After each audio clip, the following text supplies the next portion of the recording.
¿Qué tal, hermanos? Dios les bendiga. Hoy estaremos viendo una clase más de la escuela dominical.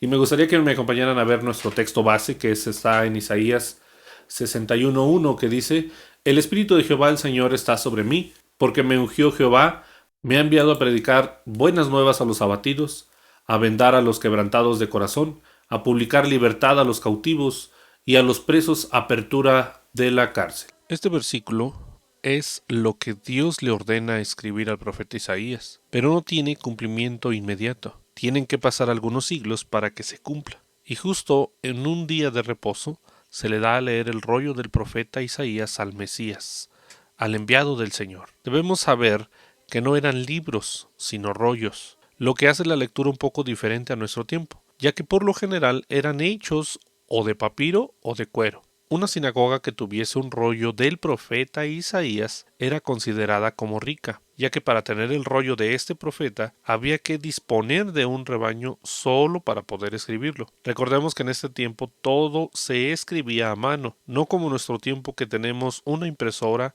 o estamos de este lado donde hay imprentas. La lectura de estos rollos no es aleatoria. Es decir, que se tiene que leer según el orden de este. Si lo hiciéramos aleatoriamente lo romperíamos, ya que estaría en constante movimiento. Así que cuando el Señor Jesús está leyendo este rollo, no es algo al azar, es algo preparado por Dios de antemano. Bien pudo leer cualquier otra parte, pero específicamente lo hace en estos versículos. Todo rey debe ser ungido por un profeta, alguien mayor a él, pero Jesús no es ungido por ninguno. El Mesías prometido debe ser ungido por alguien superior, es decir, por Dios mismo. Además que él debe cumplir su primer rol sobre la tierra. A lo que vino la primera vez es anunciar el año agradable y a demostrar la misericordia de la cual nosotros ahora podemos ser partícipes. Eso es precisamente lo que está leyendo en Lucas.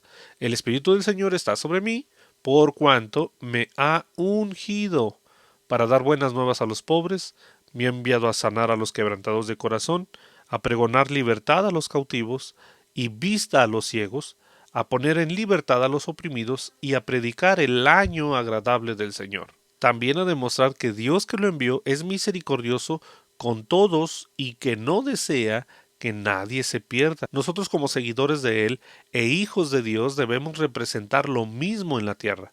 ¿Qué clase de pueblo seremos nosotros mismos si no representamos al Dios misericordioso? La teología de la liberación tiene sus bases en la ideología social de Carlos Marx, quien incita a una lucha entre el proletariado y la clase rica. La riqueza, según debería repartirse equitativamente entre la sociedad para que todos tuviesen una igualdad.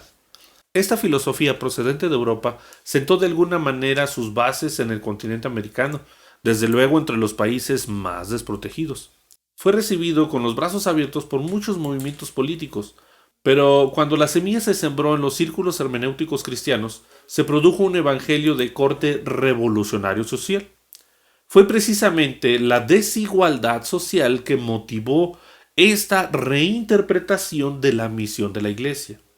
Desde los años 80 se comenzó a proponer en los debates denominacionales la importancia de que la Iglesia estuviera más involucrada en los quehaceres de los pueblos.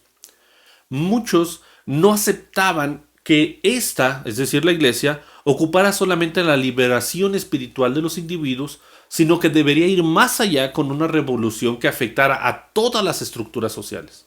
Las siguientes condiciones sociales, según el escritor Carlos Jiménez, abonaron al desarrollo de esta teología, como lo son la gente que pasa hambre, los niños enfermos que carecen de atención médica, el desempleo, el analfabetismo, la imposibilidad de conseguir tierras, la explotación demográfica, la desesperación entre la explotación de las masas, la falta de empleo a pesar de estar preparados, la no verdadera independencia política, la casta militar en favor de los corruptos, la religión católica alineada al lado de los ricos y poderosos, y la iglesia evangélica demasiado pasiva. La doctrina de la liberación hace una interpretación de acontecimientos de personajes de la escritura con el fin de justificar la metodología revolucionaria. Esto, aunado con el poco conocimiento del contexto de la misma, crea textos usados como pretextos. Aseguran sus defensores que Dios mismo actuó en favor de los explotados, liberándolos de Egipto, que los profetas denunciaron los males e injusticias sociales, procurando involucrarse en el cambio social. Y perciben a Jesús mismo defendiendo en su mensaje y acción a los pobres de su época. Quienes coquetean con este pensamiento presentan pasajes que a simple vista justifican su proceder. Hasta ejemplifican al Señor mismo en el Apocalipsis irrumpiendo en el mundo mediante la fuerza violencia sobre sus enemigos e instaurando un reino de paz y prosperidad. Teologizar de esta forma es muy atractivo, sobre todo para quienes están viviendo una condición social vulnerable. Desde el surgimiento de esta teología, que busca la liberación de los pobres y los oprimidos, comenzaron a surgir brotes de violencia justificada por la Iglesia, específicamente la Católica Romana, argumentando que no se puede, como dicen algunos, permanecer callados e impasibles ante tanta desigualdad social. Esta clase de interpretación teológica presenta a la Iglesia como la responsable de la mejora de la condición social de los individuos y la causa de estar pasiva ante las injusticias sociales incita a tomar acciones fuera de lo común para erradicar el mal y la opresión. En México, específicamente en el estado de Chiapas, se experimentó en los años recientes un conflicto armado en el cual líderes religiosos incitaron y colaboraron con la rebelión de los indígenas contra el Estado mexicano. En su afán de proponer la libertad de los más pobres, esta teología propone un concepto diferente a las verdades ya conocidas en el cristianismo. Por ejemplo, pecado para ellos es el mal colectivo antes que el individual. Cristo para ellos es un luchador social revolucionario que se opuso al sistema social religioso. La Iglesia para ellos se divide en dos, como grupo individual. Por ejemplo, la misión de todos es realizar obra social antes que perder el tiempo en nimiedades. El individuo requiere ser rescatado socialmente, se merece vivir cómodamente, y la salvación para ellos es la liberación de la opresión social, no una condenación espiritual eterna, según las Escrituras. Para ellos la Escritura es un manual que contiene muchos ejemplos de uso de fuerza o violencia. Esta hermenéutica liberacionista interpreta desde una perspectiva revolucionaria y activista la Iglesia, y los predicadores deben enfocarse prioritariamente en la lucha social. Según esta teología, esta liberación social debe ser el verdadero objetivo del Evangelio y no la salvación individual y eterna. Esta forma de pensar está obsesionada con la prosperidad material de los individuos antes que la espiritual. Si bien Jesús se preocupó por los vulnerables, siempre dejó en claro que todos los ricos y pobres deberían considerar su destino eterno. La teología de la liberación se esfuerza por hacer un frente unido con todas las denominaciones religiosas, es decir, un ecumenismo. No se interpreta por dogmas, declaraciones de fe, posturas doctrinales ni ortodoxia, sino por hacer frente común contra las injusticias sociales. El ecumenismo es hoy ampliamente promovido por muchos predicadores cristianos, además de cantantes, proclaman y defienden una conciencia cristiana que elimine todas las barreras doctrinales que, según ellos, son un estorbo para la verdadera unidad del cuerpo de Cristo. Como la liberación colectiva de los pueblos oprimidos toma el centro de esta reflexión teológica, lo espiritual no tiene prioridad para ellos. Para los liberacionistas, los elementos espirituales son innecesarios e ineficaces porque promueven una pasividad social. En estos círculos existe también un cierto desdén hacia lo que tiene que ver con las doctrinas escatológicas, es decir, las que hablan de los tiempos finales. Para ellos, concentrarse en asuntos espirituales es pecar de irresponsabilidad ante un mundo que necesita ser rescatado. Honestamente, no todas las propuestas de la teología de la liberación son desechables. Como siempre, en el papel se ven muy bien. En algunos casos, pone el dedo en la llaga al decir que la Iglesia debe salir de las cuatro paredes para echar un vistazo al contexto social. No se puede dedicar todo el tiempo a una especie de vida devocional contemplativa, sino que ha de tomarse en cuenta la metamorfosis de la sociedad.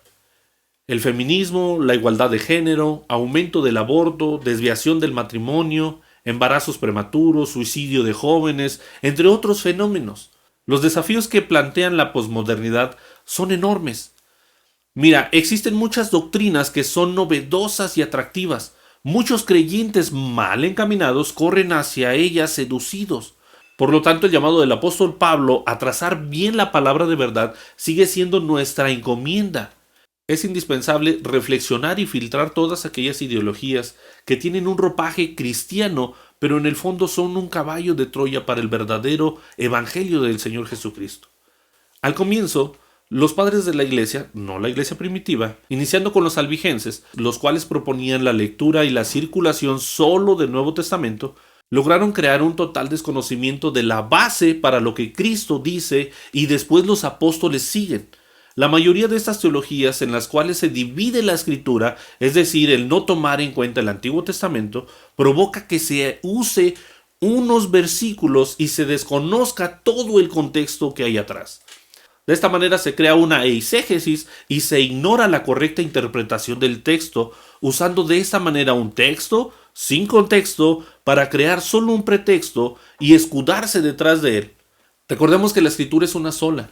Esta no se contradice, no debemos ignorar el hecho de que una casa dividida contra sí no va a prevalecer. Exactamente lo mismo ocurrirá cuando nosotros dividimos la escritura pensando que no pasa nada, cuando en realidad estamos ignorando la propia palabra de Dios. Por eso es importante leer las escrituras antes de escudriñar cualquier otra fuente externa a ella, ya que de lo contrario podríamos caer en este error. Después de todo, el apóstol Pablo aclaró que el mismo Satanás se disfraza como ángel de luz. Hay un ejemplo claro del desconocimiento de las escrituras en el Antiguo Testamento y de cómo lo usó Jesús en el Nuevo y cómo algunos le damos un mal significado. En las escrituras vamos a encontrar un versículo que habla acerca de una viuda que da más dinero que todos. Y dice, levantando los ojos vio a los ricos que echaban sus ofrendas en el arca de las ofrendas. Vio también a una viuda muy pobre que echaba ahí 2 blancas.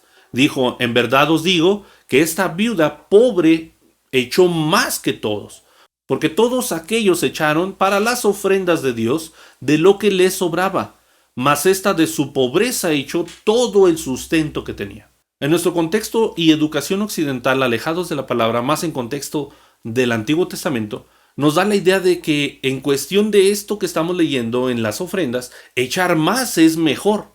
Pero no es así con el Eterno. Él es justo y Él maneja la equidad. Por ejemplo, un rico tendría que presentar un becerro, conforme a sus posibilidades. Sin embargo, una persona pobre presentaba una paloma o en el peor de los casos solamente harina. Según esto, ¿quién dio más? Ninguno.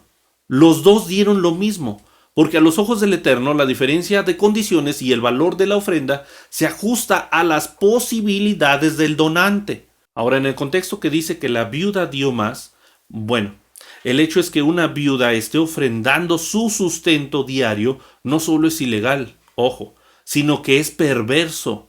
Mire el contexto de los versículos antes, cuando está hablando acerca de los fariseos y cómo abusan precisamente con las viudas al decirles que tienen que ofrendar y diezmar cuando no tienen sustento ni para ellas mismas. Por eso es ilegal. En Éxodo 22 vas a encontrar que dice, a ninguna viuda ni huérfano afligiréis, porque si tú llegas a afligirles y ellos claman ante mí, ciertamente yo oiré su clamor, y mi furor se encenderá, y os mataré a espada, y vuestras mujeres serán viudas, y huérfanos vuestros hijos. Nada más con que ella esté en el templo, alguien debió de haberle enseñado a esta mujer este tipo de ley, si no es que ya lo sabe por ser judía. No puedes ser tú un judío y estar en el templo sin saber la ley de Dios. Ahora, el hecho de que ella esté en el templo, primero tenía que haber un sacerdote que le dijese que ella tenía derecho a obtener un beneficio de parte del templo. Si había por ahí cerca algún escriba o algún fariseo, tenía que saber de la ley y la correcta interpretación para apoyarla. En cierta forma también puede ser un reclamo de Jesús hacia ella, ya que no puede ser que pase su vida sin saber de la misma ley y protección que Dios tiene hacia ella. Dios es misericordioso con los que demuestran misericordia. Nosotros encontramos en las Escrituras cómo es que la misericordia está a veces sobre la misma ley. En la historia de Ruth vemos cómo el Señor es misericordioso con los que hacen misericordia. Por ejemplo, en Deuteronomio 23:3 dice, no entrará amonita ni moabita en la congregación de Jehová, ni hasta la 10ª generación de ellos no entrarán en la congregación de Jehová. Y luego dice, para siempre. Ahora, ¿por qué Dios perdona y permite entrar a una mujer moabita en su pueblo? Y no solo que entre, sino también que sea parte de la descendencia del Señor Jesús. Bueno, pues porque ella no solo rechaza sus antiguas creencias, sino que además abraza al Dios de Israel, y además de eso ella muestra misericordia con una viuda. Tiempo después en el Nuevo Testamento vemos también cómo Dios se agrada de un hombre que hace muchas limosnas al pueblo. No es alguien ajeno al Dios de Israel. Su bondad es reconocida por Dios a tal punto que le es enviado un apóstol a predicarle a él y a su familia. ¿Qué cosas no haría el Señor con nosotros si demostramos con nuestro prójimo su bondad y misericordia? O peor aún, ¿cómo estaremos delante del Señor al no hacerlo? O al aprovecharnos de las oportunidades que podrían ser para otro. Tengamos cuidado de no mostrar misericordia con nuestros prójimos y más con los de nuestra propia casa. Dios siempre manda provisión para el desvalido. Tomemos en cuenta que nosotros somos el reflejo de Él, y si nosotros no mostramos misericordia hacia nuestro prójimo, estamos representando entonces a un Dios que no tiene misericordia hacia ellos. Es justo reconocer que años atrás la iglesia evangélica era menos participativa en las causas sociales. En la actualidad existen iglesias en las prisiones estatales y federales. Hay también asistencia social a enfermos, a sus parientes en los hospitales, consejería a matrimonios, y hay orfanatorios. Además hay muchos creyentes que están ministrando a servidores públicos tales como policías, ejército, universidades y centros tutelares. La teología de la liberación es una tergiversación del evangelio, pues se concentra únicamente en la labor social en pro de los oprimidos. Es cierto que la iglesia ha de buscar en palabra y en acción la mejoría integral de los individuos. No obstante, no debemos olvidar que existen prioridades en su lucha. Y para los hijos del reino ha de ser la liberación espiritual eterna de los oprimidos por el diablo. Es importante hacerlo primero, pero sin descuidar lo último. En este problema que estamos enfrentando hoy en nuestros días, quiero que consideres algo. Usted va a encontrar diferentes apoyos del gobierno para los que necesitan. Por favor, si usted cuenta con los recursos necesarios, no tome ninguna de estas ayudas.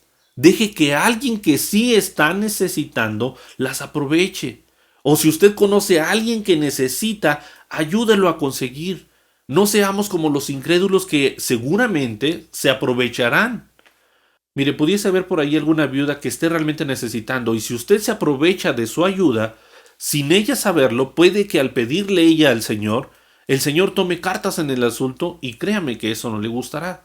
Debemos tomar en cuenta que no es que Dios se olvide de los demás. Para eso estamos nosotros como hijos de Él. Nosotros que hemos aceptado al Señor estamos aquí para apoyar al prójimo como si fuéramos nosotros mismos. Recuerde que en la congregación tenemos algo si usted necesita. Por favor, no dude en comunicarse con nosotros. Es importante sí la liberación social, pero no solo eso, también la búsqueda del Señor. Dios los bendiga.